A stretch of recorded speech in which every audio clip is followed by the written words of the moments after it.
106.7 Lights FM. 106.7 Light FM. Cubby, Christine, Jamie, we're all here, and some guy named Murr's here. We've seen him before. Hi, guys. Yeah, I'm you know so him. excited to see your faces again. It's been too long. We are so happy to see you. And I'm the first person in studio? Yes. I was going to say, you're part of a trivia question. You're the first person in studio in 2 years to be a guest, really. Right. Wow. Yeah. Right. How's it feel? It feels very pressure-filled. I better, get it together. Don't give us a variant or anything. No, all I right? will not. No, I'm No good. stealth, any BA2s, whatever. Hey, before we get into plugging all things Murr, Yeah, we have a bone to pick with him a little bit.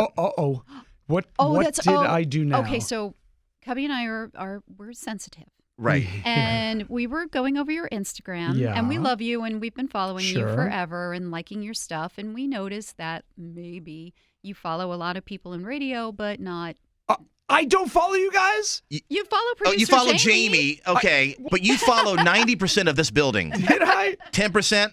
Nothing. And we're one of the 10%. Guys, I need you to check your Instagrams in about a half hour. Okay. I promise you. Please. I will follow you both. But although I'm a hypocrite, I just started following you because I realized you weren't following me. I was following you. Wait, so much to catch up on. Okay, we're gonna get to the professional stuff, but congratulations, because you got married. I did. Since we last saw each other, I did. I found the love of my life and got married.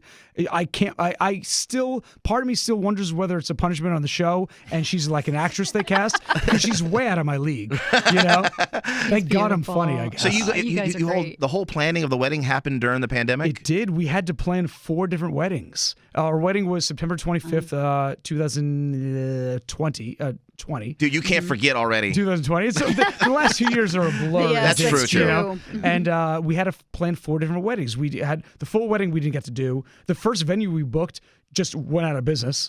They just shut and never reopened. Wow. So we had to book another venue. We didn't get to do the full size. We didn't even get to do the half size wedding. We had to do a wedding that was a quarter the size, but it was amazing. It was a perfect fall day, September, and perfect weather. It was like 75 degrees, sunny, gorgeous photos.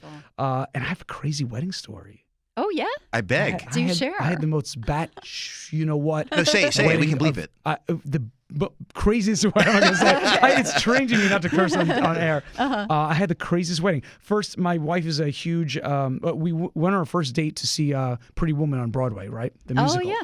And there's a song in it sung by Andy Carl, who's from Law and Order SVU. You'd recognize him if you saw him. He's We know him. famous He's great. TV actor, and he was on Broadway. He also was in Groundhog Day on Broadway too. He's amazing. So I secretly hired him to sing the song from the musical on stage. So at our wedding, and she had no idea. And he comes out in a tuxedo during COVID, came out and performed, and that was the high of the wedding. But then my wedding ended in the most disastrous, amazing way you can ever imagine. It's a great story. My wife is a massive fan of Smash Mouth. Okay. Hey now. And so You're an all-star. they're also fans of the show. We shout out Smash Mouth all the time on Jokers. And so I actually had also secretly hired Smash Mouth What the hell? to come to the wedding and to close out the wedding the last half hour. And the last half hour did not quite go as planned. And it led to we're going to tell the full story with photos and the new Joker store that starts next February. But it led to security having to throw Smash Mouth out of the wedding. And the hotel calling us because they were lighting bottle rockets off in the parking lot. Was that the main reason? Are you The serious? the bottle rockets and all No, that? that was why they got thrown out of the hotel I'd put them up in. One of the performers was a little bit Open bar. a little too open bar. Wow. And it was, as a comedian, I found it hysterically funny. And I have the photos. There was a what do you call the wedding when it's unplugged? It was an unplugged wedding. Okay. So there's no cameras, no videos. I'm the only one with the photos. Oh, wow. And the photos are hilarious. Did they apologize? The band was amazing. One of the members was a little off.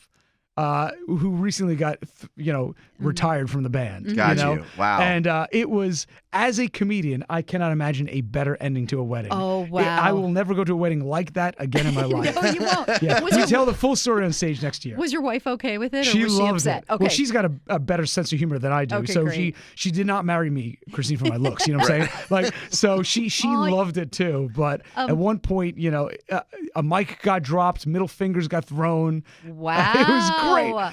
It was hysterical. The drama. You'll hear the full story on the Joker's tour Oh, I can't next wait. year. Well, if you can't wait till next year for the tour, you have a big supersized event happening April 2nd. Yeah, we're back April 2nd. The way the show works now is every episode ends with a different celebrity guest that's part of the punishment that gets to punish one of us who loses. So April 2nd, brand new episode with Eric Andre involved in a Sal punishment. Tomorrow we film with Brooke Shields in a punishment for the show. We've had Method Man. We had Chris Jericho from wrestling. David Cross, the comedian. Colin Jost was in an episode. It's great. Nice. So, yeah, Cubby, you were saying this is like supersized episode and it's after the NCAA I mean, the tournament, second right? the game ends, Uh-huh. we get simulcast on TNT, True TV, and TBS. 3 networks. So if the game goes into like triple overtime, brand new episode of Impractical Jokers at 3:30 in the morning. we'll just be getting up, so that's perfect Yeah, for that's us. great. Yeah. And then, are you doing season 10? Are you? Yeah, we start shooting season 10. We finish filming season 9 in about 2 weeks. We start season 10 in June. And that Nice. starts airing in January of next year. Have you run out of jokes, by the way? Have you thought of every scenario? Dude, at the end of season 1, literally the guy, Sal, was like, guys, there's nothing left to do. We did everything in season 1 because we were doing like 5 challenges an episode. He goes, there's no more jokes we can make. Yeah. And then 280 episodes later, we're still going. So, Are you like taking a dump sometimes and thinking, "Oh, I got a good one. I got to write that down." Like when different things hit you. Yeah. I'm more of a shower kind of idea guy, Okay, all right. not so much the number lot of 2 guy. People are. Okay, all right, we can Not cut that just out. you, Cubby. But some ideas hit you in the shower or when you're pooping. That's with me. Yeah. All right, that's when I forget my phone. Though. I'm watching CNN on the poopster, while doing that. In the shower, the ideas come to me. So when you're texting me next time, Yeah, an idea. watch out for the visual. Yeah, I know, exactly. Oh, great idea for the show tomorrow. Yes, I you know know. exactly what's happening. And now we have a book to talk about too, right? Yes. Yes, indeed. So, I have 5 books out that are all adult, like thrillers. And I said, you know what? So many of the Joker's fans are kids and their parents. So we wrote a 3-book series. The first one just came out a few days ago called Area 51 Interns. It's about a group of kids between 8th and 9th grade. First day of summer vacation is take your kids to work day. But their parents just so happen to work at Area 51. No So way. they go with their parents to work. All hell breaks loose. The aliens get out, and all the adults get captured. And it's up to these 4 8th graders to save the day and rescue their parents. And every book is a different kind of theme of Area 51. Book 2 comes out in October. That's about mythical creatures. Book 3 next March is about time travel. And we're making it into a kids TV series at the same time. It's perfect. So this I book mean, is like for a kid or for me. I'm 50. yeah, now. Sure, yeah, dude, you yeah. like Yeah. it. I Yeah, really like the absolutely. story. Which one is you? Which character I represents you? think I'm the guy on the right. The character Ray is like the goofball of the group. He's he's kind of like the butt of the joke, and I think that's kind of And that's great artwork. Who did the art? The publisher nailed it. They sent us the artwork. I was like, that's it. Like they nailed it. We had like inspiration photos for the characters, what we thought they looked like, and they nailed it. How great is that? Yeah, it's you know? amazing. I love it. They really did a good job with it. Who's your co-writer? Carson Smith is a comedian. She also ran development for my company for many, many years, and she's much smarter than I am. She went to Vanderbilt, is a Jeopardy champion too, What? and hysterically Wow. funny. Yeah, And is it hard to write a book? I mean, I know you have a lot of help, right? But is it still hard? Is it difficult? we wrote the book during COVID, so we wrote the book on Zoom. You think having guests on the show is Oh, hard? Try Zoom. writing a book on Zoom. It's very hard. Yeah, We but we got through it. I don't ever want to see Zoom ever I know. again, Yeah. like as long as we live. I know. Yeah. It We're was so awful. over Zoom, but it's great that you were able to be creative Yeah, it and worked out. productive. And By the way, if anyone wants an autographed copy, go to area51novel.com, or you can pick up the book wherever books are sold, and the audiobook is great. oh, did you do the audio? I did the audiobook. I gotta tell you, I have nothing but the greatest respect for what you guys do. And doing an audiobook is so incredibly difficult. Like, woo, it is a marathon. Yeah. You're locked in a booth 1/8 this size. We are in a beautiful studio right now, right? But you're locked in a booth that's this big. There's like no ventilate, no air, because you've got for sound, right?